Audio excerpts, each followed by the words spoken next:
आपके स्टूडियो में मैं कह के जा रहा हूं कि 2024 के चुनाव का सबसे बड़ा मुद्दा होगा पुरानी पेंशन। इसको कोई रोक नहीं सकता। तो 10 करोड़ वोट सीधा माइनस होगा, लेकिन खेल पलट सकता है पूरी तरह से। और लामबंदी मेरी है और मेरी बहुत बड़ी प्लानिंग भी है। निश्चित रूप से कांग्रेस अपने शासित राज्यों में, चाहे वो राजस्थान हो, चाहे छत्तीसगढ़ हो, चाहे हिमाचल हो, इन राज्यों में उन्होंने पेंशन बहाल की है। और पुरानी पेंशन बहाल करिए, हमारी बुढ़ापे की लाठी दीजिए। हम तो कहते हैं आप लेते हैं, आप भी रिटायर होने के बाद पेंशन लेंगे, तो हमें आप क्यों वंचित करते हैं।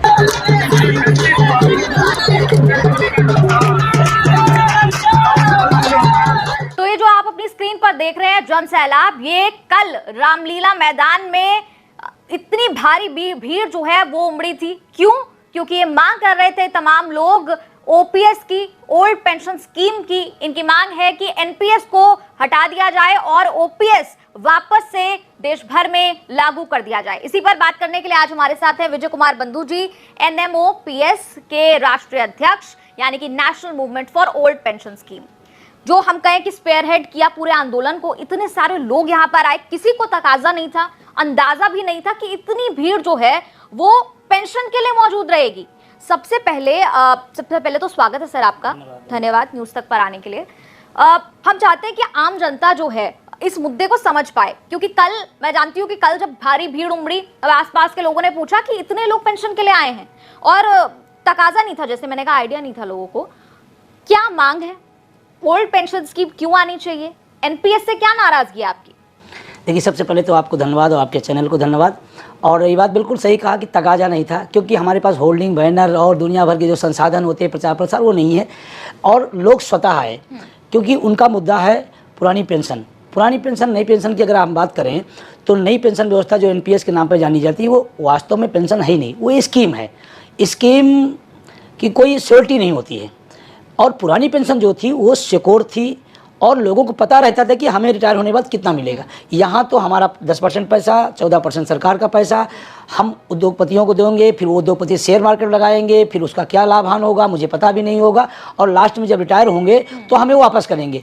कितना वापस करेंगे, कौन वापस करेगा, ये कुछ नहीं पता। और एनपीएस में जो सबसे दुर्भाग्यपूर्ण है, हम गवर्नमेंट सर्वेंट हैं, हम सरकार का काम करते हैं और बाद में हम किसी और दूसरे के यहाँ जा करके हम मांगे कि भाई हमने गवर्नमेंट सर्विस किया है और आप हमें सामाजिक सुरक्षा दीजिए, तो वो क्यों देगा? तो इसमें सिक्योरिटी नहीं है। और अब तो परिणाम आने लगे हैं। अब तो एनपीएस का, पहले तो लोग कहते इतना मिलेगा इतना मिलेगा, अब तो परिणाम आ रहे हैं 1200, 1800, 2200, 3200 रुपये। तो इसमें क्या होता है, आज तो बिजली का बिल भी नहीं भर पाएगा, सिलेंडर भी नहीं भरा पाएगा। तो ये एनपीएस जो व्यवस्था है वो पुरानी पेंशन व्यवस्था नहीं, पेंशन व्यवस्था ही नहीं, पुरानी पेंशन की बात अगर हम करें तो ये कोई आज से नहीं दी जा रही। ये आज़ादी के पहले से अगर हम बात करें थोड़ा सा इतिहास को, मुगलों के ज़माने में, अंग्रेजों के ज़माने में, और जब हम देश आज़ाद हुआ, लोगों पर राशन नहीं था खाने को, तब भी सरकारी कर्मचारियों को पेंशन जैसी दी जाए। आज तो हम आर्थिक महाशक्ति की तरफ बढ़ रहे हैं, फिर क्यों आप नहीं दे पा रहे हैं? तो 1 जनवरी 2004 को अटल बिहारी वाजपेयी सरकार थी, उन्होंने पुरानी बंद करके नहीं ला दिया। अब उस समय बहुत सारे सवाल करते हैं कि उस समय क्यों नहीं हुआ, क्योंकि हम उस समय संख्या में थे नहीं और लोगों को पता भी नहीं था। अब उसके जब परिणाम आने शुरू हुए तो लोगों को लगा मैंने 30 साल सेवा दी, उसके बाद ये 1200 रुपये के मिलेगा, तो लोगों में गुस्सा हुआ। फिर हमने एक आंदोलन उत्तर प्रदेश में 2013 में अटेवा ऑल टीचर एम्प्लॉयज बिल से शुरू किया और धीरे धीरे आंदोलन बढ़ा। फिर 17 में मैंने national movement for old pension scheme, मैंने एक फेडरेशन बनाया और ये पिछले लगातार अगर कहें तो लगभग हमें 10 साल के आसपास होने जा रहा है इस आंदोलन चलाते हुए। आपका ये जो सवाल सबसे महत्वपूर्ण है कि लोगों को अचंभित करना था, क्योंकि राजनीतिक दलों को होता तो पहले से पता होता, हमारा प्रचार नहीं था। हाँ, लेकिन हमने गांव-गांव देश के कोने कोने पर हमारी टीम है, हमारा संगठन है, 22 स्टेटों में हमारा संगठन है और ब्लॉक लेवल तक जो अंतिम इकाई होती है वहाँ लेवल तक हमारा संगठन है।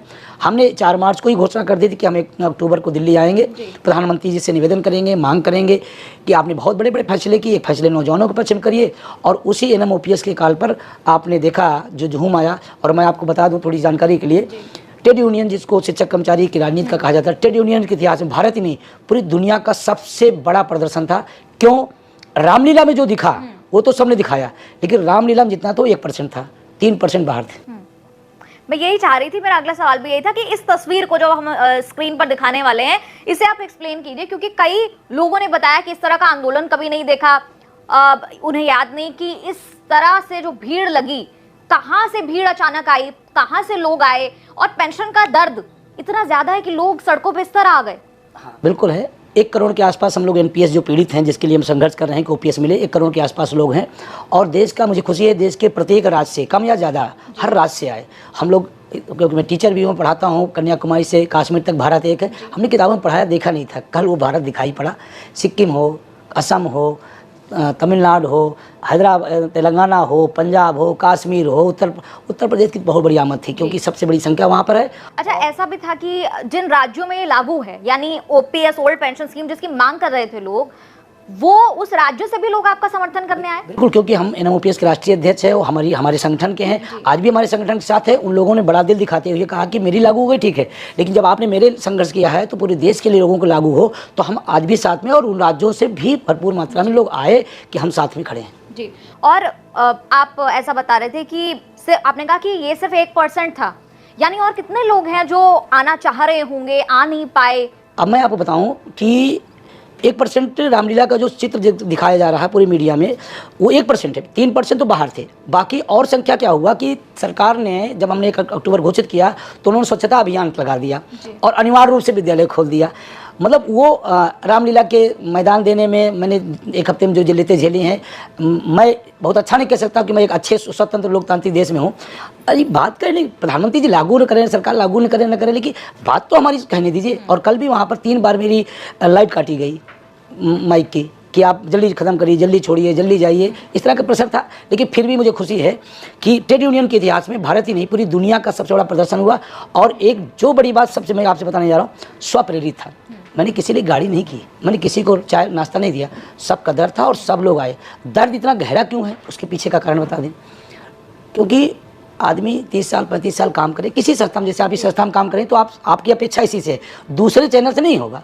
आपको दूसरे चैनल से क्या लेना देना, आप जहाँ काम करें। तो लोगों ने कहा हमने 25 साल 30 साल सेवा दिया, चाहे वो प्राइमरी का टीचर हो, वो चाहे यूनिवर्सिटी का प्रोफेसर हो, वो सड़क पर खड़ा हुआ सिपाही हो, वो गांव में सफाई करता हुआ सफाई कर्मचारी हो, वो कहते 30-35 साल दिया।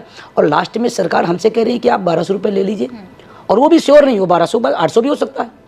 और ऐसे हजारों उदाहरण इस देश के अंदर हैं जहाँ पर ये दर्द है। तो वो जब परिणाम आने लगा, तो जो लोगों को लगा कि ये तो मेरे साथ बड़ा अन्याय है, और फिर वो लोग हमारे संगठन से और जुड़े, और थोड़ा सा मेरे साथ रहा कि लोग का प्यार हमारे साथ मिला, लोगों का बिलीव हमारे साथ खड़ा हुआ।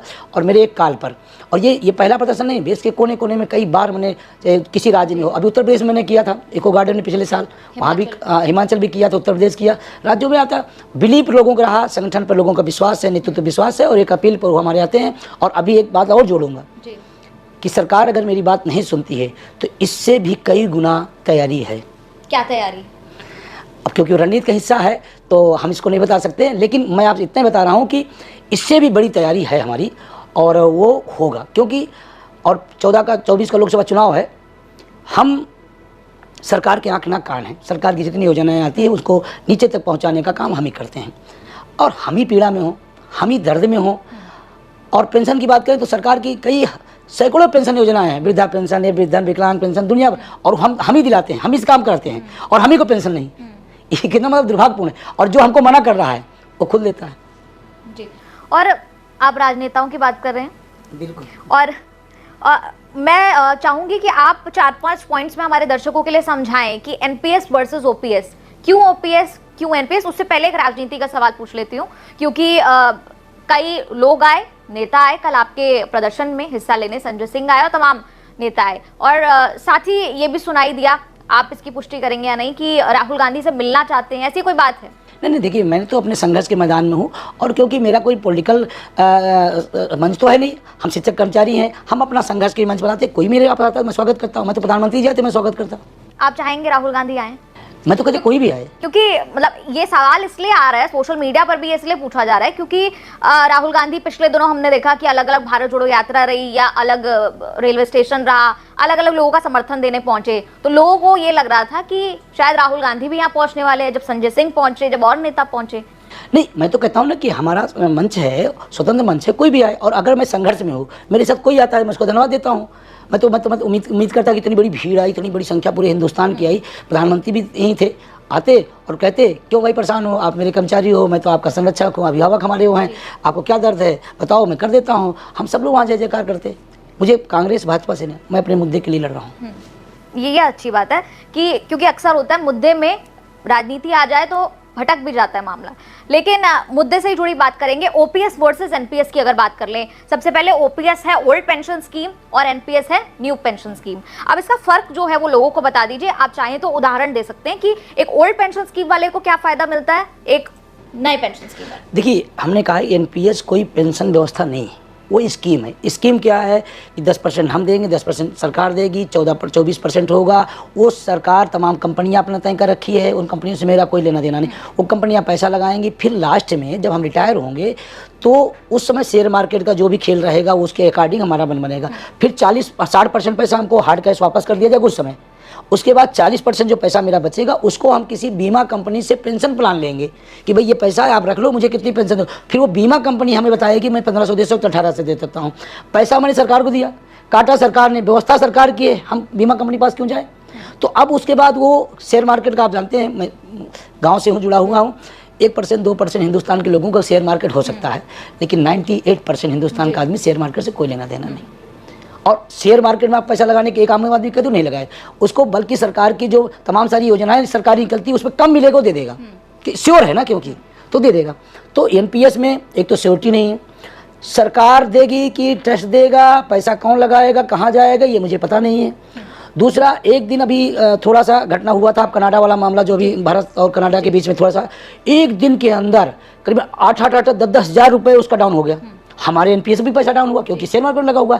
तो एनपीएस तो कोई व्यवस्था। अब मैं आता हूँ ओपीएस। ओपीएस क्या है और कोई खामी आप गिनवाना चाहेंगे इसके अलावा? वो जब हमने कहा कि वो व्यवस्था ही ठीक नहीं है, वो है ही नहीं, वो पेंशन ही नहीं है, तो फिर उस पर कोई बहुत ज़्यादा जो मैटर है वो ओपीएस है। ओपीएस में क्या था, हमने काम किया, हमने वेतन लिया। और ये जो एक चीज़ बहुत विशेष जानकारी जो तकनीकी रूप से वो जानना चाहिए, जो पेंशन भी हमको ओपीएस मिलती थी वो कोई सरकार नहीं देती थी। हमारे वेतन का कटा हुआ भाग जिसको सुप्रीम कोर्ट ने कहा है ये पेंडिंग वेतन है जी। जब वेतन हमारा निर्धारित होता है, वेतन आयोग आता है तो उसमें काट लिया जाता है। किसी कर्मचारी का मान लीजिए 40,000 हो रहा है तो कहता है नहीं क्योंकि जितना जाएगा पैसा खर्चा हो, आप भी जानते हैं कि जो जिसके पास पैसा, तो वो पैसा हमारा 1% आधा % जो भी है नॉर्मली काट, वो धीरे धीरे सरकार के अपने इन्वेस्टमेंट लगाती रहती सरकार अपने बिहेव पर। वो कटे हुए भाग का ये भाग है पेंशन हमारी, इसको पेंडिंग वेतन बोला गया है, सुप्रीम कोर्ट ने बोला है। तो हमारा कोई ये नई मांग नहीं है, नई मांग है तो उसका मिलता है। अब वो उसमें क्या श्योर किया गया कि हम जब रिटायर होंगे तो हमारा जो वेतन हुआ वो तो वेतन कंटिन्यू चल ही रहा है। उसके बाद हमारा जीपीएफ कटता था, और आपको बता दें जीपीएफ सरकारी कर्मचारी के लिए वो रामबाण है।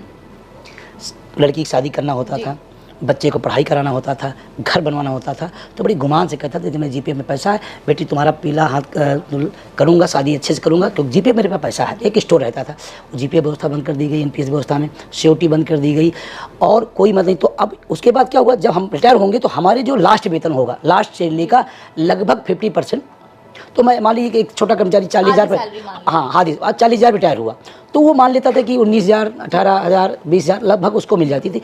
तो कम से कम पूरी ज़िंदगी उसने कमाया है, अपने बच्चों को, परिवार को दिया है। तो लास्ट में एक आदमी व्यक्ति, अच्छा उस समय ज़रूरत पड़ती है, स्वास्थ्य खराब हुआ, लड़की की शादी करना है, तो वो कम से कम किसी के पास हाथ नहीं फैलाना पड़ता था।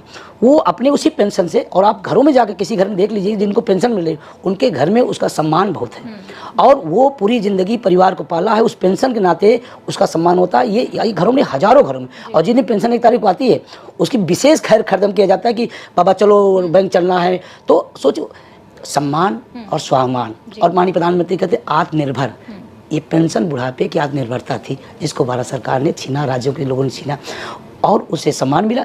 एक बात जो इकोनॉमिकल थोड़ा सा बताएंगे, मैं उत्तराखंड गया, वहाँ पर बहुत सारे सैनिक लोग होते हैं। जिस मोहल्ले में सैनिक लोग ज़्यादा रहते हैं वहाँ का व्यापारी कहता है मेरी मार्केट बहुत अच्छी चलती है, क्योंकि लोगों के हाथ में पैसा जब होगा तभी पैसा सर्कुलेट होगा। अब मेरे पास अगर पैसा नहीं रहे बुढ़ापे में तो मैं खर्च कैसे करूँगा। और इकोनॉमिक थोड़ी बहुत मेरे समझे, जितना मार्केट में पैसा सर्कुलेट होगा उतना इकोनॉमिक डेवलप होगी। सामान्य तौर से मैं जानता हूँ, बड़ी विशेषज्ञ नहीं हूँ मैं, बहुत सारे लोग विशेषज्ञ हैं। तो पेंशन देने से समृद्धि आएगी, पेंशन देने से संस्कार जो हमारे देश का बना हुआ वो बना रहेगा। बचपन में हम बूढ़े माँ बाप को हमको पालते हैं, बचपन में माँ बाप हमको पालते हैं, बूढ़े में हम उन्हें पालते हैं। और जब मेरे माँ बाप बूढ़े हो गए, उन पर पैसा खर्चा कर रहा हूँ दवाओं पर, उनके स्वास्थ्य पर, तो मैं क्या कह दूँ, ये भार है मेरे ऊपर? नो, मेरी लायबिलिटी है, मेरी जिम्मेदारी है। ऐसे सरकार की जिम्मेदारी है, जिन्होंने काम किया उनकी लायबिलिटी बनती है वो अपने करें। एक सवाल अर्धसैनिक बलों से भी जुड़ा हम पूछ लें, क्योंकि इसको लेकर भी काफ़ी चर्चा थी कि उन्हें भी पेंशन नहीं मिलती थी, लेकिन हाल ही में एक फैसला आया दिल्ली हाई कोर्ट का उस पर आप अगर बताएं। देखिए, ये बहुत दुर्भाग्यपूर्ण है और मैं बड़ी जिम्मेदारी के साथ कहता हूँ, अगर इस देश के राजनेता पेंशन ले सकते हैं तो इस देश का अर्सनी बल क्यों नहीं ले सकता।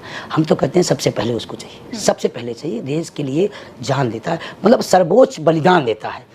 किसी का जिस उम्र में वहाँ नौकरी करते होते हैं उस दुर्भाग्यपूर्ण ना हो, ऐसी घटना हो जाती है तो एक जवान हमारी माँ शक्ति विधवा हो जाती है, एक अपनी आँख के सामने माँ बेटे को जाती हुई देखती है, एक छोटा सा बच्चा जो अपने पापा का इंतजार कर रहा है वो सोचता मेरे पापा कब आएंगे, वो व्यक्ति देश के लिए कुर्बानी दे रहा है और जिसकी चैन से हम लोग घर में सोते हैं, उसको पेंशन जैसी व्यवस्था से वंचित करना ये दुर्भाग्यपूर्ण है।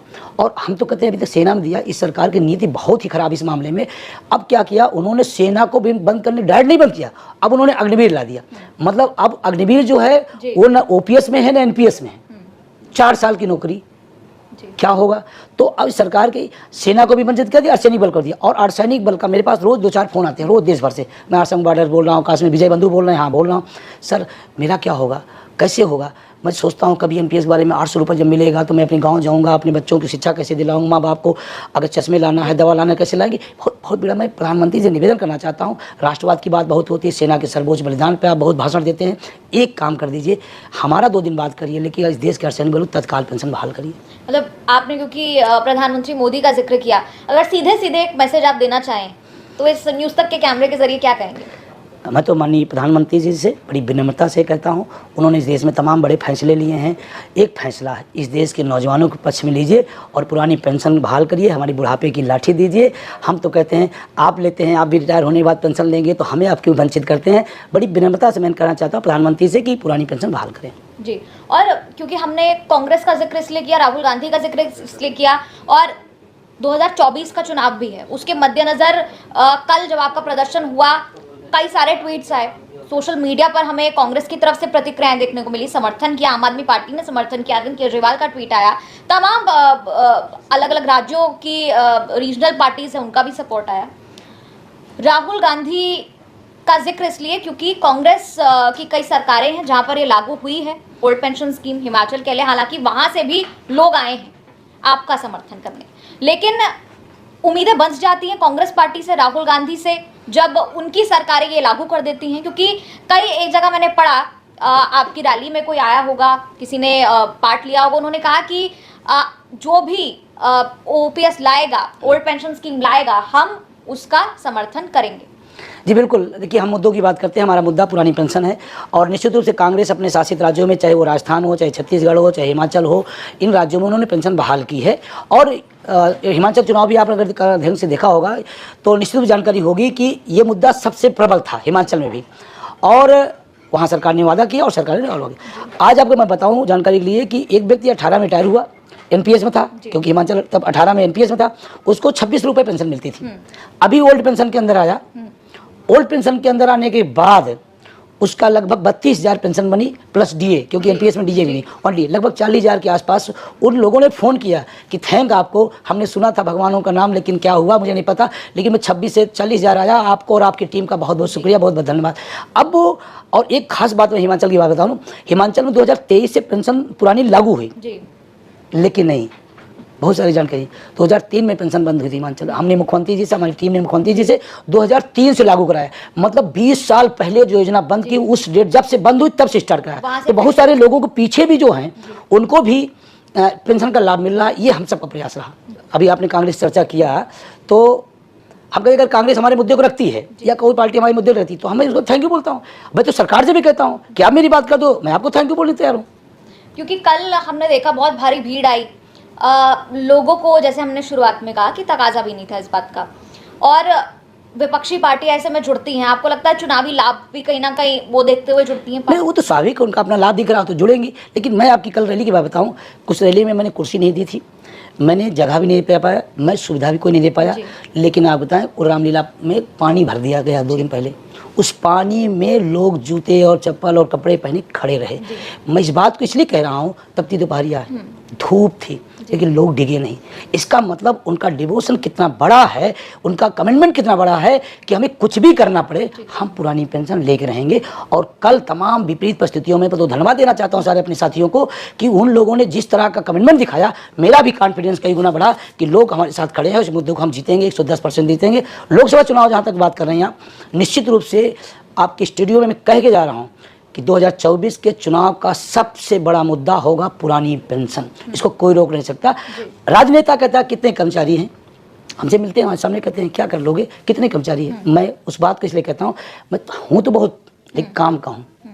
जैसे मैं बार बार कहता हूँ, ये मोबाइल है, इसमें बहुत सारा फंक्शन एक्शन है, बहुत सारा वर्किंग है, लेकिन इसमें एक बहुत छोटा सा सिम है।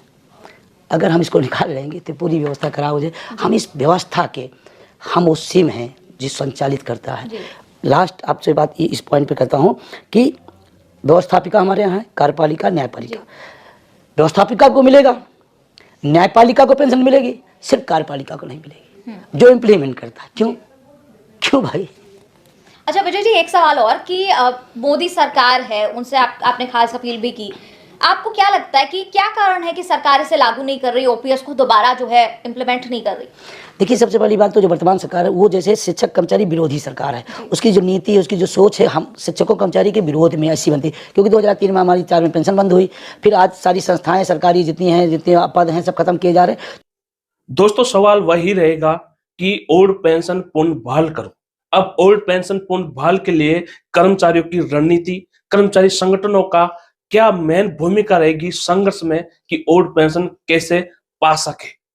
तो मैं बताना चाहूंगा कि लोकसभा का चुनाव 2024 में होने जा रहा है और सीधा सीधा भारतीय जनता पार्टी और इंडिया गठबंधन का सीधा टक्कर है, 1-2। मतलब भारतीय जनता पार्टी एक सीट पर एक कैंडिडेट उतारेगी, तो गठबंधन भी, जो इंडिया गठबंधन है, वो भी एक सीट पर एक ही कैंडिडेट उतारेगा।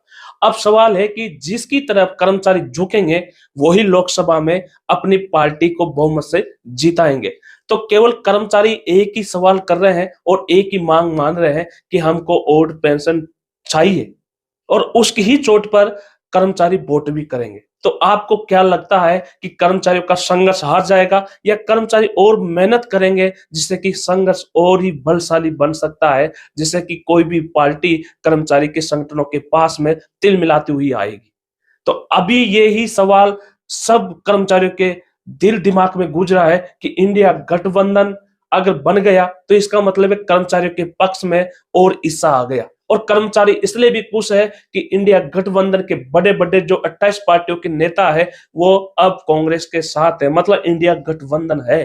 तो भारतीय जनता पार्टी खुश नहीं है। भारतीय जनता पार्टी के चाणक्य और नरेंद्र मोदी जी खुश नहीं है, क्योंकि इंडिया गठबंधन बनने का कोई सपना ही नहीं था, परंतु फिर भी नरेंद्र मोदी जी के आगे इंडिया गठबंधन बना। और कर्मचारियों का भाग्य की यही बात कहूंगा कि ओल्ड पेंशन बहाल करने का मुद्दा और तेजी से वायरल होने लग गया। कहने का मतलब है कि कर्मचारियों को और आस जगने लग गई कि ओल्ड पेंशन बहाल करने का यही सबसे आसान तरीका है। और सबसे बड़ा सवाल यही है कि 2024 में कर्मचारियों को अगर ओल्ड पेंशन मिल गई तो मिल गए, नहीं तो 2024 कभी आने वाला नहीं है। और इतिहास में कह दूं कि इतिहास गवाह रहेगा कि कर्मचारियों ने संघर्ष किया और भारतीय जनता पार्टी की भारत सरकार के सामने सिर झुकाया नहीं। तो इंडिया गठबंधन ही कर्मचारियों का अंतिम यही बाण होगा, जिससे कि कर्मचारी आसानी से ओल्ड पेंशन पा सके। तो आपको क्या लगता है, सोचकर बताइए, कमेंट करिए कि ओल्ड पेंशन पाने का तरीका, जिसमें 2 क्वेश्चन मैं आपसे करूंगा। एक तो कि कर्मचारी कितने मजदूरों को, कितने संगठनों को, कितने किसानों को, कितने स्टूडेंटों को समझा पाए कि ओल्ड पेंशन और इन पेश में अंतर क्या है। दूसरा सवाल यह है कि क्या इंडिया गठबंधन बनने से ओल्ड पेंशन बहाल करने का रास्ता और ज्यादा खुल गया है। तो आपसे मैं सभी से मैं निवेदन करूंगा, सभी कर्मचारियों से, चाहे वो राज्य के कर्मचारी हो चाहे वो केंद्र के कर्मचारी हो, आप अपनी मेहनत करना ना छोड़ें, अपनी मेहनत जारी रखें, संगठनों का साथ दें। संघर्ष अगर करना है ईमानदारी से तो कामयाबी संघर्ष के साथ ही आती है। तो दोस्तों, फिर मिलेंगे अगले वीडियो में। जब तक जय हिंद, जय भारत।